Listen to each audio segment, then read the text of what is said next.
it might be unhealthy in a little bit, in a way, but my team knows that I'm motivated by people telling me that I can't do something. You tell me that I can't do something, I want to show you that I can. You should see my team too. We're really like that. I just want to stick it to people all the time. Good morning, guys. I hope everybody had an amazing Thanksgiving. I'm actually on vacation still right now. And part of my vacation is actually just working away from the shop. So one of the spaces that is pretty awesome here in Gainesville is this building. This is the old historic Firestone building, and it's been recently remodeled. And there's companies, I think there's a company on the other side. So Starter Space used to be on the other side of the building. Then they moved when Sharp Spring was growing. Sharp Spring ended up taking over their space. Sharp Spring ended up outgrowing that space. They moved, and now I think there's another company in there. But Starter Space is back on the top floor up here. And it's a beautiful space. It's a place that I can come to. Thank you to Quan and Aaron.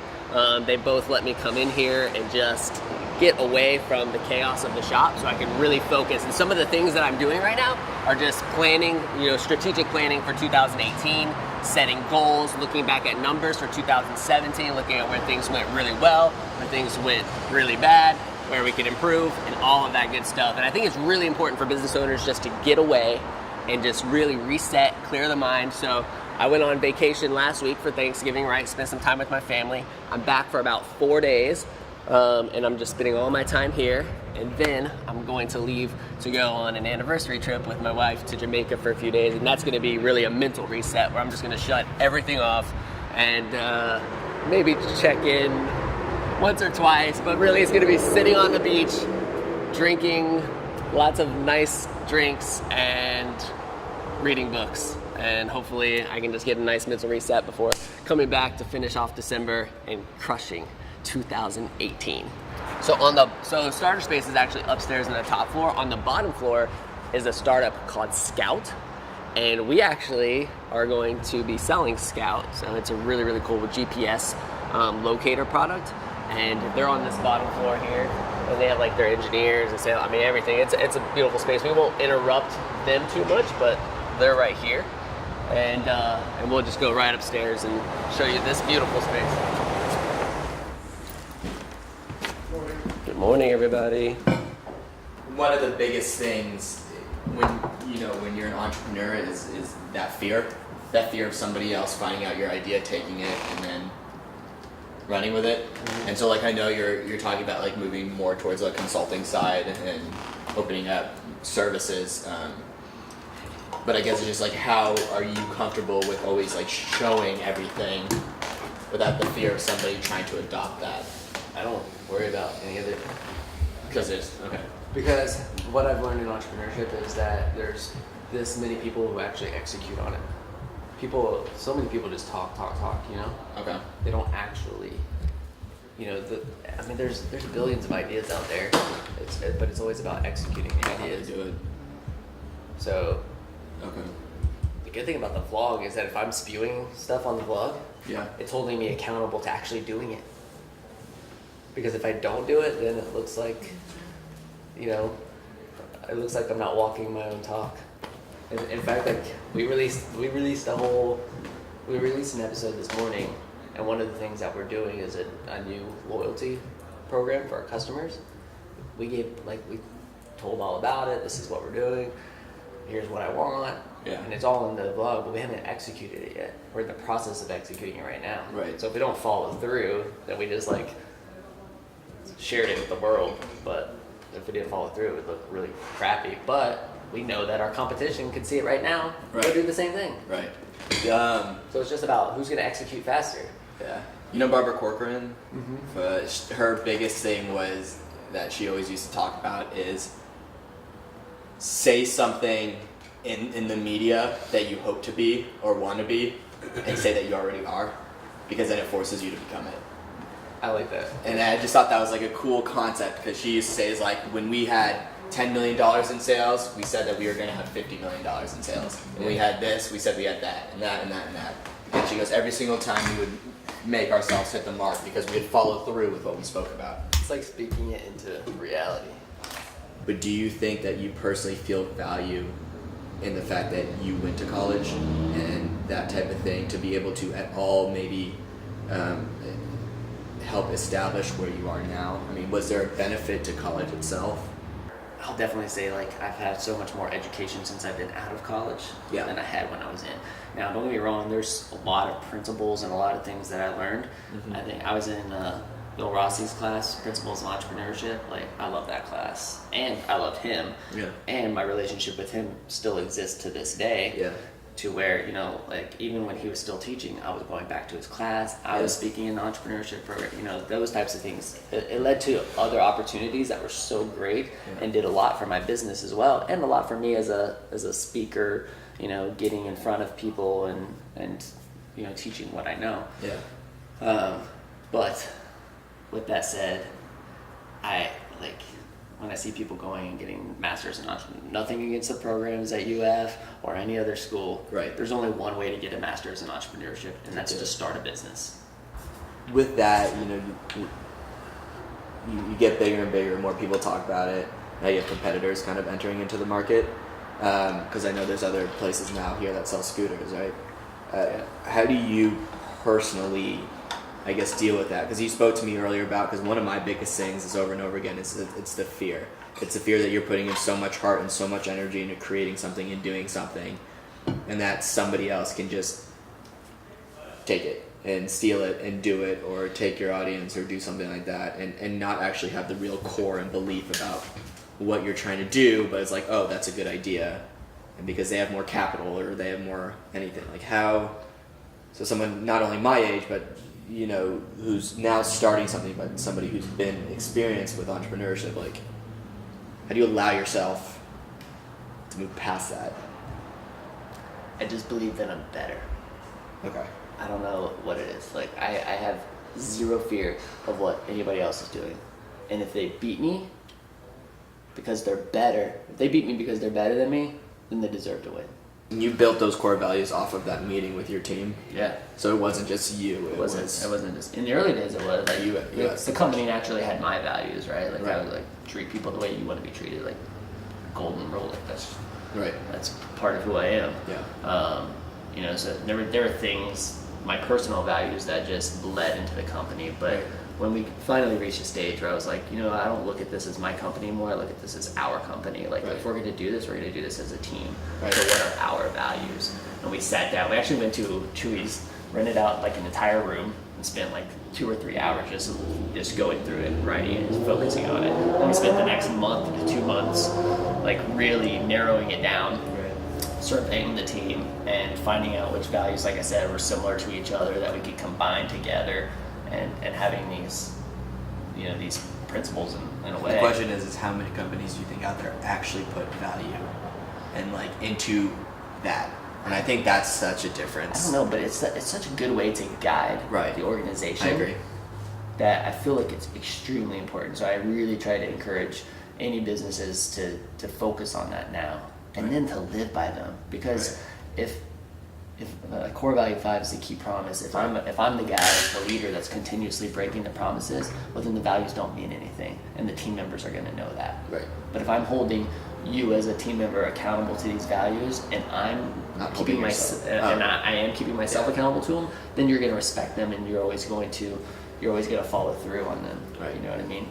Like now, like New Scooters for Less is continuing to get stronger. I have leaders in place. Like, I wasn't there last week. I'm not there this week. I'm not there next week.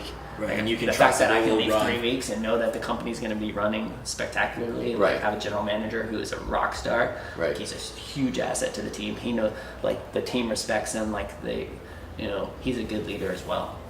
And I have no fear of anything happening while I'm gone. And that's all because you've built that culture. Yeah, and I'm sure, like, there's always going to be little fires. There's probably going to be a problem that I have to address when I get back. But Right. the fact that I can wait until I get back is going to be fine, you know? So that's just part of it. But what I'm saying is that as you become more experienced and you build that foundation, Yeah. you build that culture, it's going to free up more time. And then it's just how you prioritize that time. For me, My team has been incredible about my work-life balance. I say my work-life balance has been better than it's ever been this year. Awesome. I'm coaching my son's soccer team. I left here yesterday at 4:30. I'm coaching soccer from 5 to 6. Spending time with my family. That's every Tuesday and Thursday. I'm getting home earlier to where I can, occasionally have dinner with my family and put my kids to bed and that kind of thing. And like I've done that more in 2017 than I have in the last 15 years. And so that feels good. And the only reason I can do that is because one, my team knows how important it is to me. And they believe in me, and they have it. They have it all under control. They don't need me to be like, do this. Like they know what they need to do. Just know it's super hard to do that when you're a startup. Like you need to stay focused, spend a lot of time before. We were here until 1 a.m. last night, and then we wake up at 5. That's what you got to do, man. Yeah, cool. So, all right. Well, you know where to find me. I appreciate the hour-and-a-half conversation. Anytime, dude. Yeah, so Aaron and Bo, who are the co-founders of Grifin, like I met them for the first time a couple days ago. When I showed up to Starter Space to do some work, they were in there, so I introduced myself. We started getting into a conversation, just talking about business and entrepreneurship and stuff. So Aaron asked, hey man, like while you're here this week, I'd really love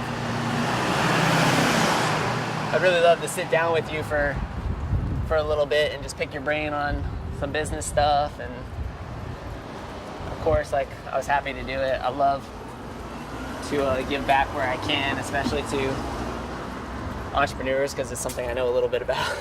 Definitely started a business and know how hard it can be. And so that's what that was. And hopefully they have a lot of success with their new company. My bad, dude. I tried to message you early to tell you. I ordered some food. I was in No, you're like good. in automatic mode, and then I ordered like customers don't want to change. So if customers don't want to change, they're doing things the way they're doing. How do we listen. How do we show them value? Okay, listening. We listen to. How do we get in the conversation so we can listen? Look, I think the way you get past that hurdle is one by listening to what they're saying, right? It's like, okay, how do you do things, and where do you feel like it's weak? Where do you think you could be better, right? So we're listening to their specific needs, which shows that we care about helping them make their business better. And then you have to come up with some sort of free trial, so something that would allow them to use it and see for themselves that. I mean, that's how I've gotten hooked on things. It's like I've tried something, it's like I'm being sold hardcore, like, believe me, dude, trust me. They give me a 30-day free trial, and then I'm like, holy hell, like, this is awesome. This is making my life easier. This is saving me time. As an owner, my time is worth so much money. How could I not buy this product? And that's what we have to do. This product is going to give them a leg up, right? Like, that's what I want. I want it to give them more value and make them more money. But it's going to be showing them that. And a future challenge is going to be maybe even like training on it. How do we teach them to effectively use it? I just got a Google Allo message. You did. You've heard of this? The Google Allo thing? Well, so Google set up a new thing where you can like text businesses now. Oh, really? Yeah. So it's kind of like I set it up. I'm probably the only dealership in Gainesville to have it, if I had to guess, because it's so new. So yeah. So when you go and you research a business, right? You find them like now when it has the call button, it has the message button too. So now Google Allo, like I'm getting texts. So now those things, those little things could be things that we incorporate in the app to make it easier for them. So maybe they just receive the text message directly, or they set up the Google Allo directly from the app. Just little things like that may be easier enough to do, where you can just get away with it. I mean, exactly. I mean, this is a perfect example of why you have this app. The question is, do you still have Dentelli Scorches available at our sale price? Like, do you still have them available? What is that? It's a scooter we sell. okay. Yeah. Customers texting saying, do you still have available? My answer, yes. Yeah. Come by. Yeah, right away. Yes, come on Yeah. by. We're open until 6 p.m. Sent. And Money. that is the fact that I'm the first to respond. They're not contacting another dealership. Right. Yeah, it's right away. That's good. So, sorry. But Okay. that's like a perfect like proven point of to why to activate that now. I'm just imagining some old school dealer sitting next to you who doesn't want to be bothered, who's out at lunch, maybe his like one employee is back at the shop, right? Yeah. But he's missing out on sales You know- because he's not willing Well, to what do it- stuff like that. And what I would tell that old school dealer is to find somebody who is willing to. You know, you can find, like, I understand, like, you're 60 years old, you're about ready to retire, you've got, you know, your life is great, you've got to admit, you don't need to get on Facebook and engage with people all the time, you're perfectly happy, like, I get it. But let the 25-year-old who's hungry, who like wants to build a business, and you know, incentivize them, you know, say, hey, you do this, like I'm gonna give you a little bit money, like give them commission on it, something. But a 25-year-old will be happy to connect that and be the representative for that business, and to answer that yes, we still have those scooters in stock. You know, like Yeah, it just seems like a no-brainer. so easy. So sorry, that's my lunchtime rant for you. The customer's response, awesome. Okay. Awesome, dude. Perfect. So, I will. how are you feeling? I'm good. I will see you whenever you get back. Have a safe trip to San Francisco. I'll be back next week. I don't know what's gonna happen to these guys. It gets me excited, man, when I start thinking about the just the potential that it has. You know, I'm constantly looking at what the problems are Yeah. and trying to solve them. It's within my own business. Yeah. Like, I'm looking at, like, dang, we went from having 20 service customers to having 100 service customers all at one time. This is getting tough to manage. Yeah. How can I fix this? You know, oh dang, like I'm tired of picking up the phone and answering the same question. What's the status of my scooter? What's the status of my scooter? What's the status of my scooter? Dang, like, how can I fix that? You know? So I'm just constantly looking at problems with my own business and trying to solve them. Let's go. And that's what's led to creation of new products like this. And then you start saying, well, dang, if I'm having this issue, maybe other people are having this issue. It's the same thing with the scooters, right? I can't get to class. Maybe other students can't get to class. Well, I'm having a hard time communicating to my customers and managing the service flow in my dealership. Well, maybe other dealerships are having that same problem. So maybe I can help them. That's what I hope to achieve. I have taken over this spot for the day. So I don't get a private office very often, but you can tell that this is my private office right now. Sweat. This beautiful space. They did a really good job. Like, I really like the wood graphic Yeah. with the old school fan. And I'd be really interested to know what this looked like back in the day. I wish I knew. I know that this was like, it was Firestone tires, right? It was it's called the Firestone building. If you go outside, you can see like the old school Firestone logo on the columns and stuff. So it's really, really neat. But anyway, I thought today was an excellent day. I got a ton of stuff done. It was even nice to catch up with Austin and do some goal planning for video and all the things that we want to accomplish in 2018.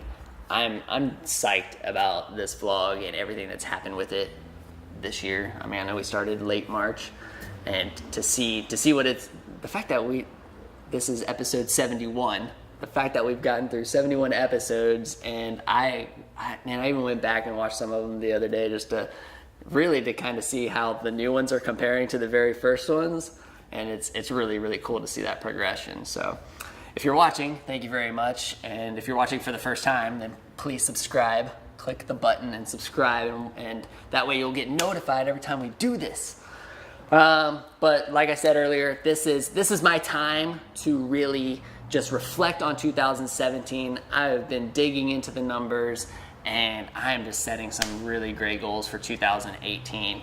It's like I miss my team, but it's been really, really healthy for me to do this. I absolutely encourage other business owners to make sure that you take time out for yourself and, you know, just mentally reset. Like, that's what I'm gonna be doing. But I'm really grateful to Quan and Aaron for letting me kind of crash this space. I really just came in here to meet with them on Monday. We had a meeting set, and they were like, dude, if you need a place to focus for the next few days while you're in town and you need to stay away from the chaos of the shop, you can hang out here. And I'm like, thank you. So it was very generous of them, so thank you guys very, very much. Really appreciate our friendship and everything that you guys do for this community. And that's it. I am going on vacation.